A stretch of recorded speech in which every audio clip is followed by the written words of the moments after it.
I'm going to show you how to travel the Maldives on a budget, the secrets to visiting this beautiful country, even if you don't have much money. As we go through this video, we're going to unlock all the secrets to traveling the Maldives, starting with transport, accommodation, food, activities, the best islands to visit, some of the negatives to traveling the Maldives on a budget, and finally, how much we spent on our trip. As you're looking to travel the Maldives, there are two types of trips you can do. A private resort stay, which is going to cost you thousands a day, or a local island holiday, which is only going to cost you $60 a day plus. And what you need to understand is whether you spend $60 a day or $2,000 a day, you're going to get the same beaches, the same waters, and the same boat trips. Now, a little bit of context. Back in 2009, they actually opened up the local islands to tourism. Previously, you were only allowed to stay in the resort islands, but now, from 2009, you can stay on these local islands, and that's how these affordable islands came about. It is still quite a new way of traveling, and so it is becoming more and more popular as the years go on. Let's start with transport, and as you land in Malé International Airport, this is where you wave goodbye to your rich resort friends. The difference between private resorts and local islands is that private resorts can only be accessed by private boats, whereas local islands can be accessed with public ferries, which are super affordable. For most local islands, there are two options, the local ferries and the speedboat transfers. Let's take Thulusdu, for example, and if you take a speedboat transfer for just $25, it's only going to take 30 minutes to get to this local island. However, if you take the local ferry, it's only going to cost you $1.50, but it does take an hour and 45 minutes. As you can see, this is a huge saving, and if you are on a shoestring budget, this is the way to go. Moving on to accommodation, and this is arguably going to be the most expensive cost of your trip.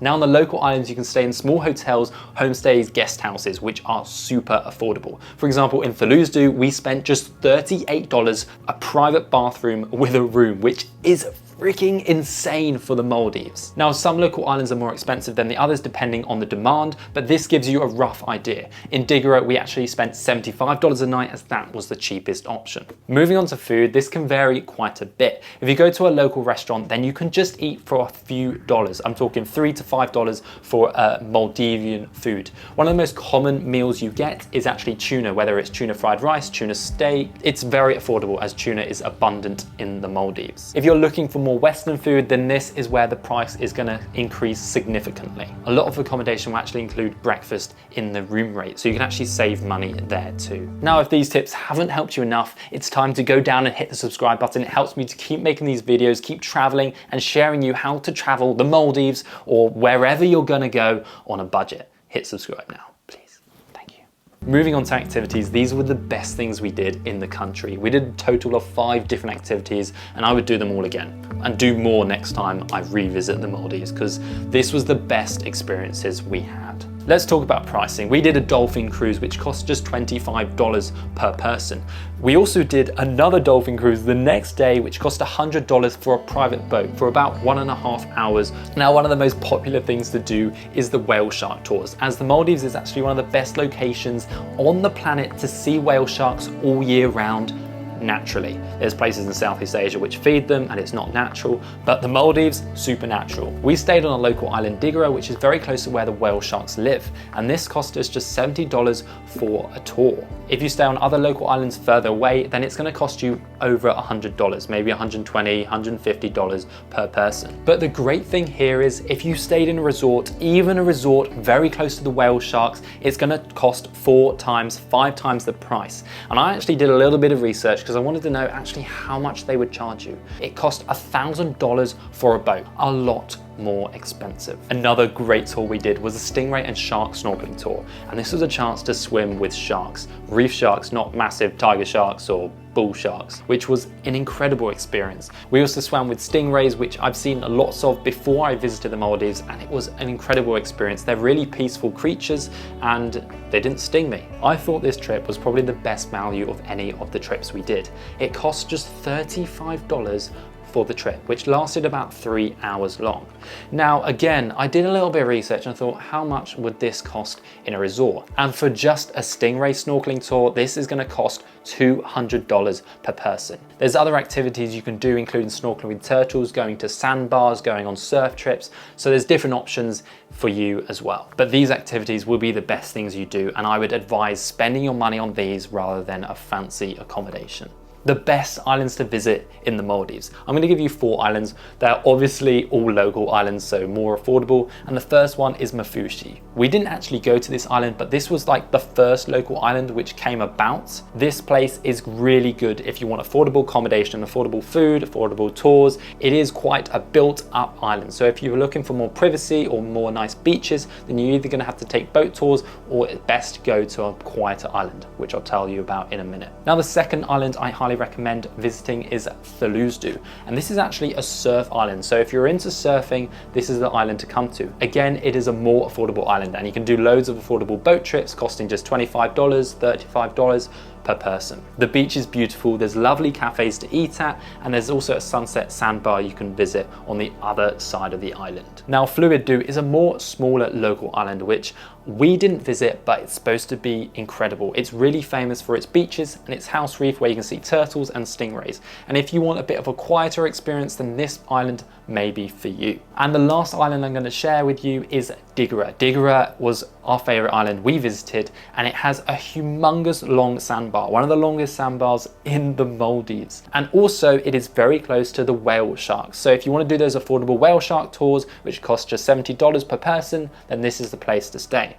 The only downside to staying on this island is accommodation is gonna be more expensive. Again, here the food in the restaurants was a little bit more expensive, but you are paying for beautiful long white beaches, which you can actually get more privacy than smaller local islands, which can be very busy. Another important thing to mention is the wet and dry season and which season you should travel to. The dry season is between December and April. This is the driest time of the year and the most popular time people visit the Maldives. So there's a lot more people. And so all the prices for accommodation are gonna be more expensive. However, in the wet season, which is from mid-May to November, this is the time where less tourists visit and the prices of accommodation is gonna be less. Obviously in the wet season there will be rain, but it's not usually all day and you can still get a lot of sunny spells and you're gonna save a lot of money. This is just something to take into account and weigh out which season you should go in. Now, I hate to tell you guys, but I've got to be honest that there are negatives to staying on the local islands. And the first one is, if you like to drink, this is not possible. So the Maldives is a Muslim country and it's actually under Sharia law, which means there's no alcohol allowed. The only way you can actually drink alcohol is if you take a boat out to a party or booze boat, which is moored off the island, and you can actually drink there. The other thing you can do is actually a private resort day stay, where you can stay on a private resort just for the day and you can drink all the alcohol you can.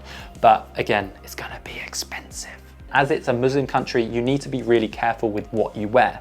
And bikini beaches are the specific beaches in which you can wear your swimwear, your bikinis, your trunks. You can't walk around with your top off all over the island. You have to only stick to the bikini beaches. The public beaches or the local beaches is where you need to cover up, even if you go in the sea. There are signs all over the island, so it should be quite clear and you won't get mixed up. This is why the island of Digara was really nice for us, because there was a bigger bikini beach and it allowed more room on the beach for everyone. It's really important to follow these rules because there are locals who have lived on these islands for probably hundreds of years, and suddenly having half-naked tourists is probably not what they want all over their island. Now, one of the frustrating things about local islands is that a lot of them only take cash. Some do take card, but smaller restaurants which are cheaper usually only take cash. This can be more difficult as ATMs are found on a lot of local islands, but not all of them.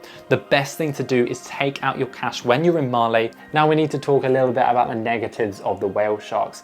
As you can see, there are so many people who do the whale shark snorkeling, and people from all over the Maldives come to this specific point to see the whale sharks, as it's the most common area to see them. And so with all the people, you do often get kicked in the face, and it is quite a stressful situation. And you could say it is not super ethical. Now, one of the confusing things, and I didn't like, is that most things are quoted in USD. And usually you can use both currencies, but you can't get USD out of the ATM. You can only get Maldivian rupiah.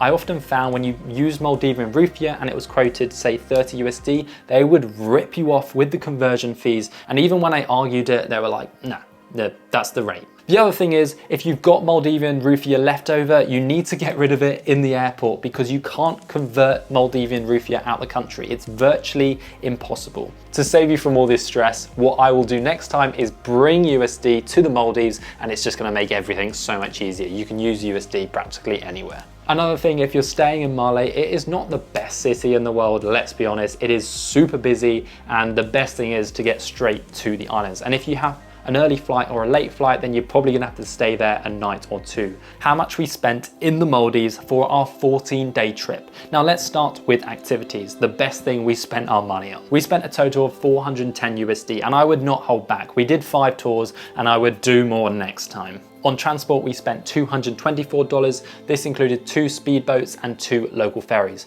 and the difference between these are huge. And our most expensive cost was 825 USD, which was on accommodation. Now this varied quite a bit, because on Fallujah we only spent $38 a night, but on Digaro we spent the minimum $75 a night plus. So as you can see, these vary quite a bit, and this is an area you could save a lot more money. Talking about food, we ate every meal out, even if it was just a little small Maldivian curry. And this is an area we probably could have saved more money, but we didn't really hold back at all. And this cost 416 USD, let me check. Yeah, 416 USD for the whole 14 days. Our total cost for 14 days in the Maldives for 2 people was $1,876. Now, if you're staying in a resort, this could easily cost you $2,000 for just one single night. So this is a very good deal. And the Maldives is a beautiful country. So I highly recommend staying on the local islands, supporting locals, getting to know their culture, and visit the Maldives. Thank you so much for watching this video. Again, hit subscribe, helps us to keep traveling, sharing these videos, information with you, and I'll see you in the next video where we're going to Sri Lanka. So excited.